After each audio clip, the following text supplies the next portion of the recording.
Bonjour, je vais vous présenter aujourd'hui l'association Corse Israël. Nous allons voir ensemble quels sont les objectifs et les buts de cette association, mais tout d'abord je vais faire un petit rappel historique pour expliquer les liens et l'amitié profonde qui existent entre le peuple corse et le peuple juif depuis très longtemps.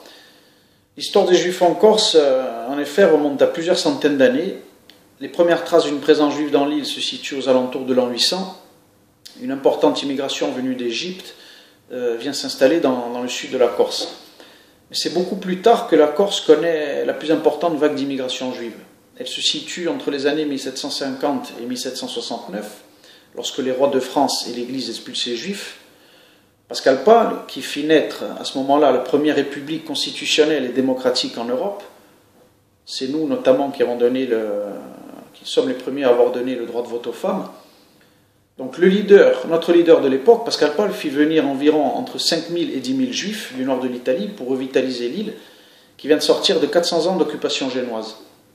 Afin de les rassurer donc, sur leur intégration et sur la volonté du peuple corse de les considérer comme leur égaux, Pascal Pal fit cette déclaration célèbre: « Les juifs ont les mêmes droits que les Corses puisqu'ils partagent le même sort que nous. » Donc il fait comprendre aux Juifs qu'ils étaient des citoyens à part entière ici et qu'ils bénéficiaient d'une totale liberté de culte, ce qui n'était plus le cas dans bon nombre de pays à cette époque.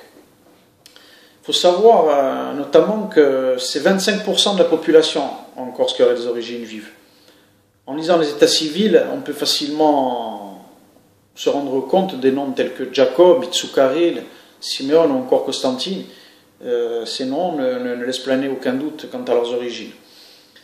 Maintenant, nous allons voir une autre figure marquante, un autre Corse qui a marqué finalement l'histoire et l'amitié profonde entre la Corse et Israël. C'est Napoléon Bonaparte. Napoléon Bonaparte qui a aboli l'Inquisition. Donc, comment ça s'est passé? Lorsqu'il s'est aperçu de la persécution des Juifs, lorsqu'il est entré à Ancône avec son armée, il a vu que les Juifs portaient des brassards et des bonnets jaunes. Donc immédiatement, il a ordonné que les bonnets et les brassards soient enlevés, et il les remplaça par la fameuse rosette tricolore.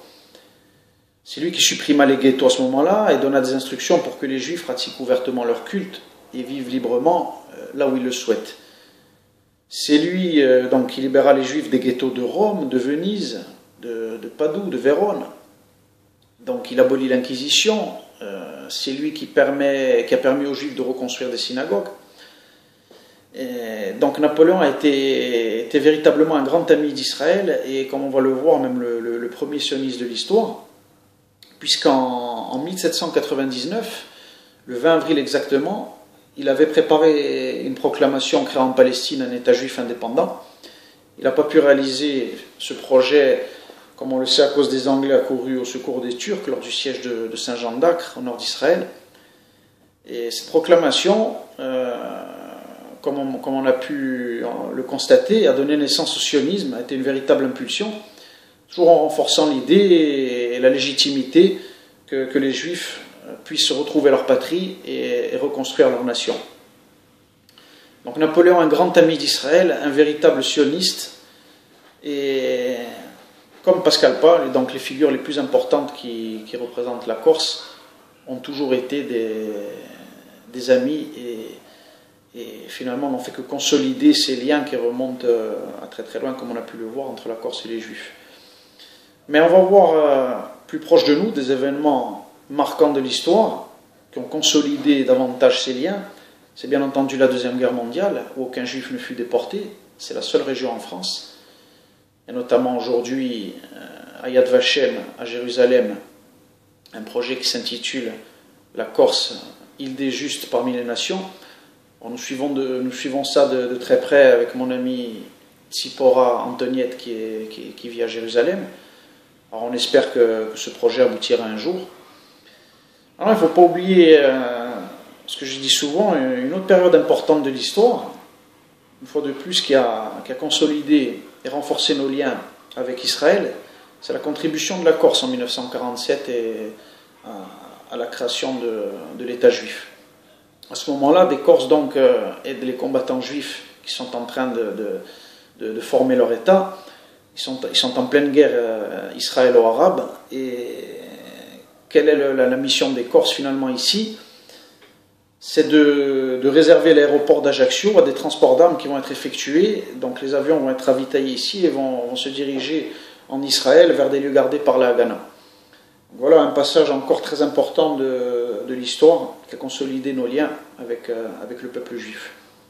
Donc voilà pour ce bref rappel historique qui montre véritablement nos liens, la fraternité qu'il peut y avoir entre le peuple corse et le peuple juif.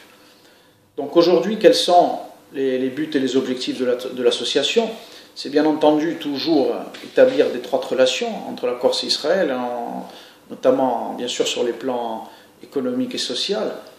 Pas oublier que sur le plan économique, Israël aujourd'hui est une nation start-up. C'est en 60 ans, un peu plus de 60 ans d'existence, c'est le pays qui vend le plus de brevets au monde. Donc Pascal Pal avait très bien compris ça à l'époque. C'était un visionnaire. Il avait vu que le peuple juif portait en lui cette capacité à produire, cette intelligence. Donc la Corse, par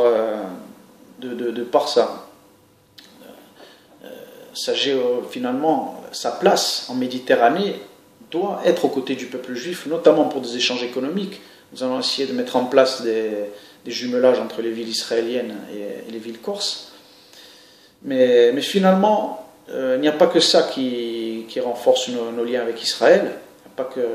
Ce n'est pas que sur un plan économique. Il ne faut pas oublier qu'Israël, ce sont nos racines bibliques. Israël est le détenteur, le peuple juif est le détenteur du véritable message divin authentique. Et l'un des buts de l'association, bien entendu, est d'être le relais d'Israël ici en Corse pour l'étude biblique, bien entendu, qui permettra donc au peuple corse, aux futures générations de se renforcer moralement et spirituellement. C'est malheureusement que nous sommes nous aussi en perte de valeur morale et spirituelle.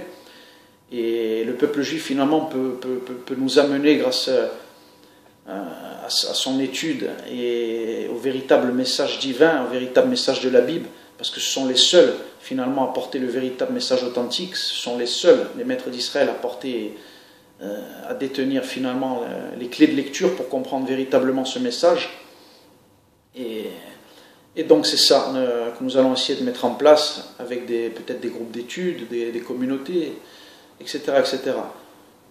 Le Krav Maga, bien entendu, puisque j'ai la fonction d'instructeur, donc pour les civils, donc je dirige un club à Ajaccio.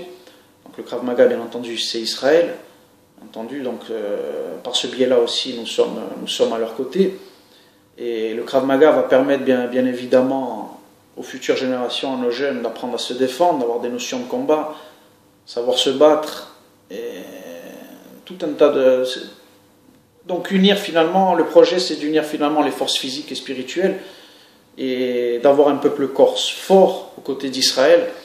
Et je crois que finalement, c'est peut-être ce qui nous a manqué depuis pas mal de temps, c'est ce rapprochement qui s'est un petit peu perdu là ces dernières années. On a oublié Israël. Je crois que le peuple corse a été détourné de sa source par finalement des arrivées, des gens qui sont arrivés ici, finalement qui se sont infiltrés dans notre peuple pour le détourner de sa source. Mais aujourd'hui les choses prennent forme petit à petit. Et donc avec l'aide du Maître du Monde, nous allons essayer de faire aboutir tous ces projets. Et donc vous êtes les bienvenus si vous voulez rejoindre notre association, vous pouvez prendre contact avec moi. Donc je suis sur Ajaccio. Donc voilà pour la présentation de cette association. Et n'hésitez pas donc à poser des questions, à me contacter. Et merci à tous, à très bientôt. Merci, au revoir.